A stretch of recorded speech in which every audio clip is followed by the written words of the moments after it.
Assalamualaikum warahmatullahi wabarakatuh. Saya Marisalia dengan NPM 2031060088 kelas 2A Psikologi Islam akan menyampaikan materi tentang penggunaan pestisida dan pupuk kimia yang dapat merusak pH tanah yang mengancam kesehatan alam hewan dan tumbuhan guna memenuhi tugas akhir semester mata kuliah Islam dan Lingkungan Hidup yang diampu oleh Ibu Mustamira Sofa Salsabila.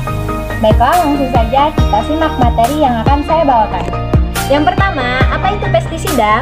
Mengacu pada Peraturan Pemerintah Nomor 7 Tahun 1973 disebutkan bahwa pestisida adalah zat kimia maupun zat renik maupun virus yang digunakan untuk mencegah hama penyakit yang berpotensi merusak tanaman dan hasil pertanian.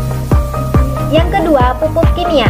Pupuk kimia adalah material yang ditambahkan pada media tanam untuk mencukupi kebutuhan hara yang diperlukan tanaman untuk berproduksi dengan baik, yang material tersebut diproduksi dengan bahan kimia. Di zaman modern ini banyak sekali para petani yang telah mengganti pupuk organik menjadi pupuk kimia dengan beberapa alasan. Yang pertama, penggunaan pupuk kimia lebih mudah. Yang kedua, mendapatkan pupuk kimia lebih mudah. Yang ketiga, dengan opini bahwa pupuk kimia dapat meningkatkan hasil pertanian, maka petani mulai tergiur menggunakan pupuk kimia. Yang terakhir, pupuk kimia dianggap efisien karena cara mendapatkannya yang mudah, tidak perlu membuat terlebih dahulu. Dengan menggunakan pupuk kimia, para petani berharap bahwa hasil pertanian nanti akan lebih melimpah dan berkualitas. Oleh sebab itu, para petani juga menggunakan pestisida untuk mencegah hama penyakit tanaman. Pestisida yang tersedia pun sekarang sudah sangat banyak.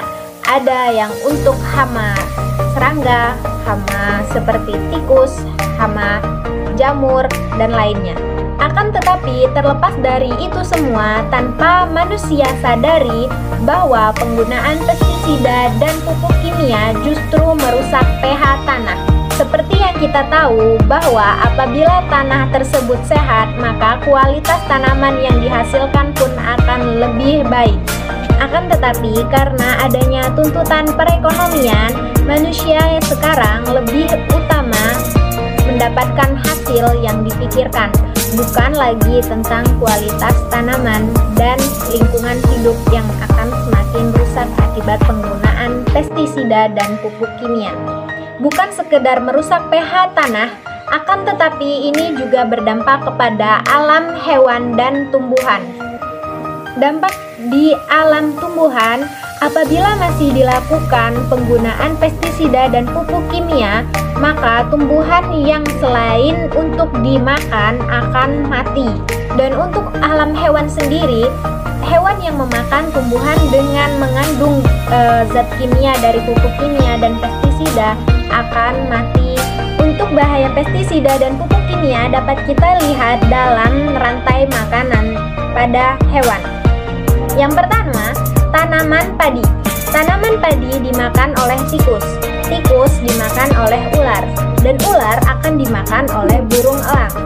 Maka, yang mengalami kematian bukan hanya tikus yang langsung saja memakan padi yang telah diberi pestisida dan pupuk kimia, akan tetapi ular dan akan berujung pada elang yang juga akan punah akibat memakan makanan yang tidak sehat yang mengandung kimia.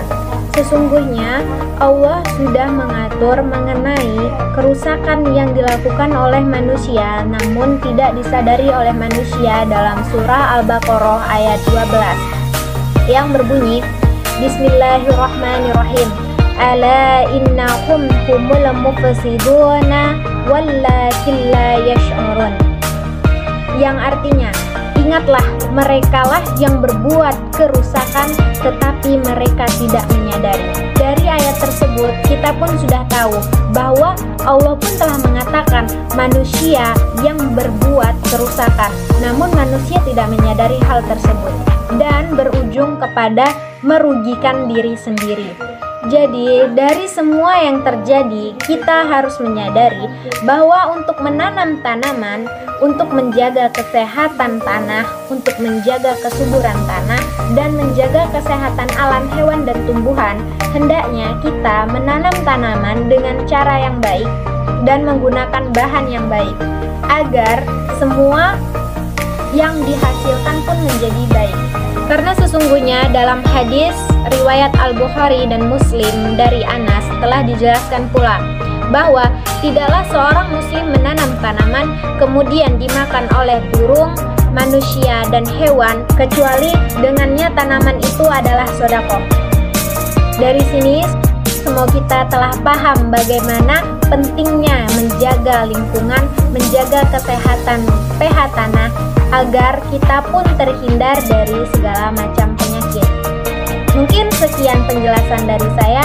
Apabila ada kesalahan saya mohon maaf. Saya akhiri. Wallahul muwaffiq ila aqwamit thoriq. Wassalamualaikum warahmatullahi wabarakatuh.